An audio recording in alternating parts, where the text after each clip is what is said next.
what the implications could be for farmers and, what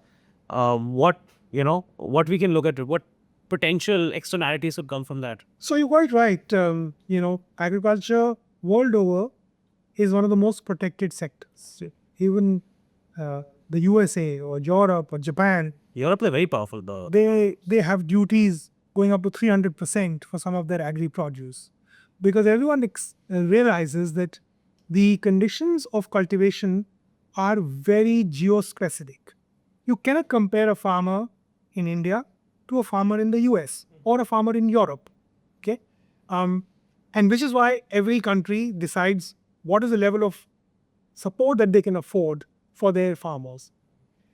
So I don't think that you can simply open up a sector which has not even been allowed to sell to the world so far to compete with imported.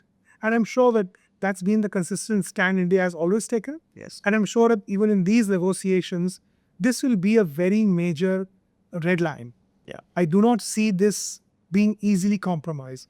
There could always be some, exotic processed cheese. There could be some very specialty products. We are already a very big importer of agri commodities. As you know, we import almost $10 billion worth of edible oil because we are deficient. We import $9 to $10 billion worth of pulses every year. So we are already, buying a lot from the world.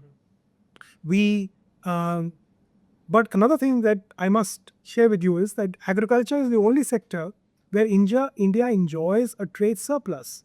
Our agriculture sector exports at least anything between $40 to $45 billion worth of products every year. And it imports something between $32 to $35 billion. So there's a healthy $10 billion surplus every year. We don't have a surplus in the manufacturing side, but that's largely because we are huge importers of oil. That's our single biggest item. But in agriculture, we enjoy a trade surplus. Okay, I accept that we are the biggest importer of almonds from America, for your knowledge. Yes, we are very big players in shrimp exports. In basmati, we are the number one. We are the number one in frozen buffalo meat exports. We are very big in spices, as you know. So we do have huge competitive advantage in some of these sectors.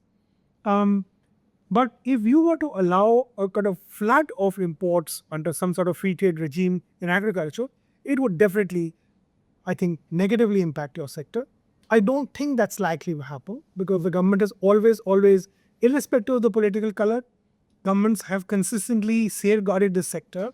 And I'm sure that even if, some compromises have to be made for select products, it's not going to hit the sector overall in a negative way.